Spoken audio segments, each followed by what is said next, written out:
Page number 170। A convex mirror used for rear view on an automobile has a radius of curvature of 3 meter.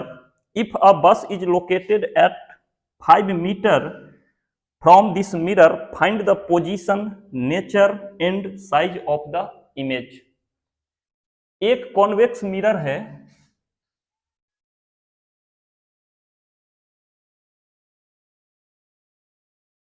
जिसका कि radius of curvature जो है ये हमें given है 3 metre. अब इस कॉन्वेक्स मिरर से 5 मीटर की दूरी पे एक बस है, मैं कार मान लेता हूं, एक कार ही है, ठीक। यही हमें इंफॉर्मेशन गिवन है। ये जो है आपको ये रेडियस ऑफ कर्वेचर गिवन है r इक्वल्स 3 मीटर। तो गिवन r इक्वल्स 3 मीटर, सो f इक्वल्स, ये जो होता है मिड पॉइंट, ये होता है फोकस, और ये जो होता है फोकल लेंथ। तो f जो होता है फोकल लेंथ, वो रेडियस ऑफ कर्वेचर का आधा होता है। Focal length is always half of radius of curvature, so f is equals r/2 equals 3/2 metre. तो एक इंफॉर्मेशन मिल गया अपने को, f जो है वो 3/2 मीटर है। ये बस जो है इससे 5 मीटर की दूरी पे है, ठीक है। और आप जानने लग रहे होगे अब तक इस बात को कि ऑब्जेक्ट इधर है तो हमारा जो ऑब्जेक्ट डिस्टेंस होगा वो निगेटिव होगा, तो u equals -5 metre. Convex mirror का फोकल लेंथ हमेशा पॉजिटिव होता है, तो ये +3/2 मीटर होगा। यही अगर कॉनकेव होता तो फिर निगेटिव होता, -3/2। यूजिंग मिरर फार्मूला,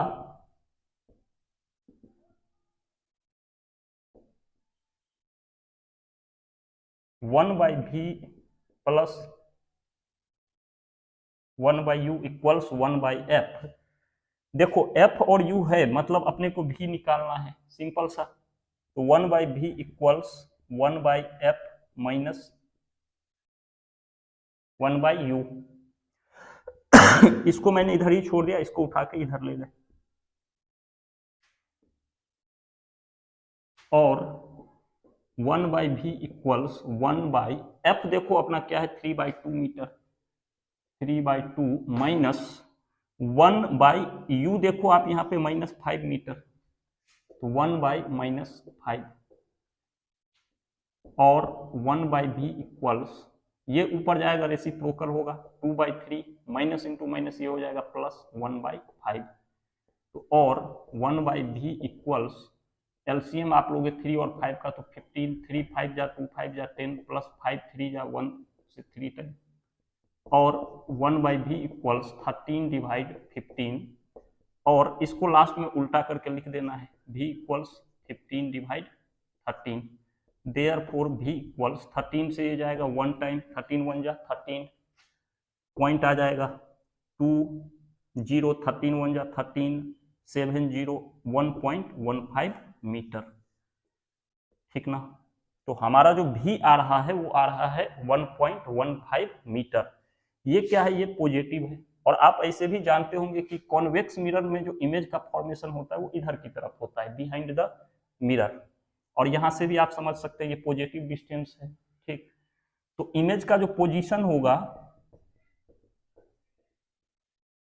ये देखो, ये जो है यहां से यहां तक फोकल लेंथ 3/2 मीटर है, 3/2 का मतलब हो गया 1.5, ठीक। तो ये पूरा यहां से यहां तक जो है ये 1.5 है, और ये जो डिस्टेंस है ये 1.15 है, मतलब 1.5 से ये कम है। कहीं पे इस दोनों के पोल और फोकस के बीच में इमेज का फॉर्मेशन होगा, कहां पे, बिहाइंड द मिरर। तो पोजीशन जो होगा behind the mirror between pole and focus,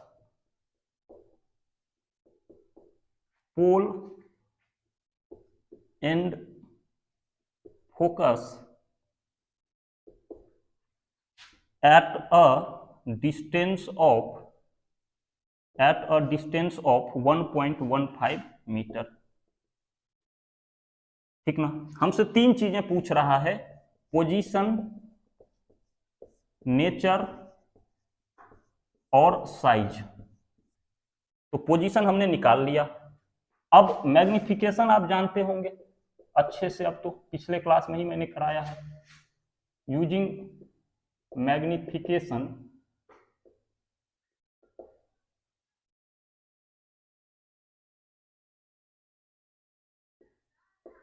using magnification m equals होता है -v/u।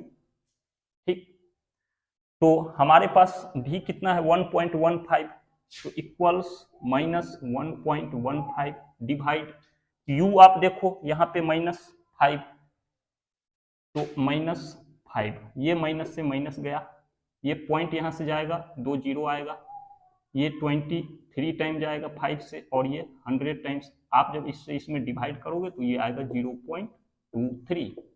बेसिक बातें हैं, ये तो जानते होंगे आप। ये क्या आएगा 0.23।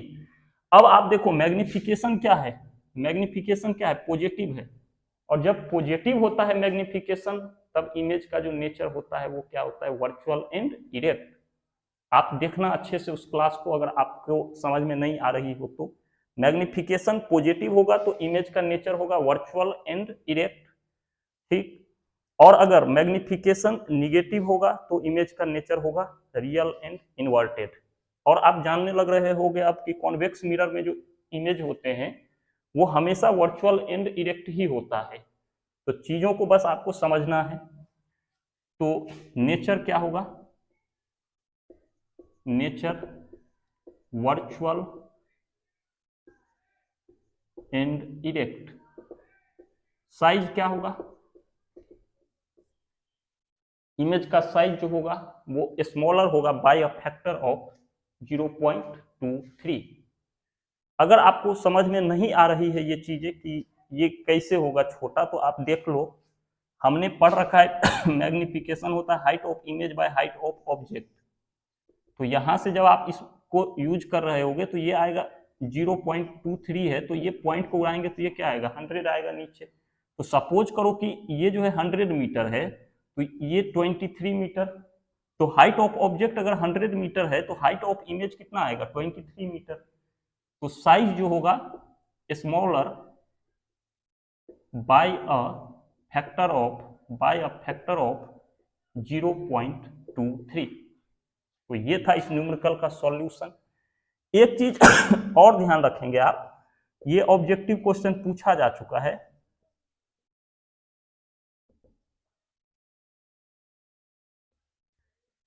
मैग्निफिकेशन का कोई भी यूनिट नहीं होता है, तो आपसे ऑब्जेक्टिव क्वेश्चन पूछे जा सकते हैं। मैग्निफिकेशन का कोई भी यूनिट नहीं होता है, क्यों नहीं होता है, तो हाइट ऑफ इमेज मान लीजिए कि 5 मीटर है, तो हाइट ऑफ ऑब्जेक्ट मैं बोलता हूं 10 मीटर है।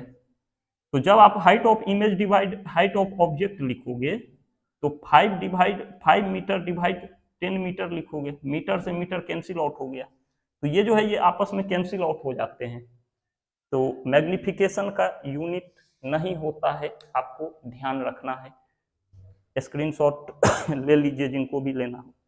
दूसरा, एक बच्चे ने मेरे से पूछा है कि सर आपने जो एग्जाम्पल नंबर 10.1 करवाया है, हो सकता है वो अपना फेयर बनाते हो, उसमें हमने लास्ट में जो अप्लाई करा है वो है आपको m बराबर -v डिवाइड u, और ये था अपना -1.15 डिवाइड u था अपना 5 मीटर, ऐसे ही कुछ था। तो ये हमने करा, ये आया 500, ये 23 टाइम गया 5 से, और ये 5 से 100 टाइम, तो इक्वल्स 0.23। ये तो चीजें समझ में आ ही गई होगी आप लोगों को। इससे आगे उन्होंने बोला है मुझे कि सर क्या इसको ऐसे लिखा जा सकता है, since magnification is less than 1 therefore image is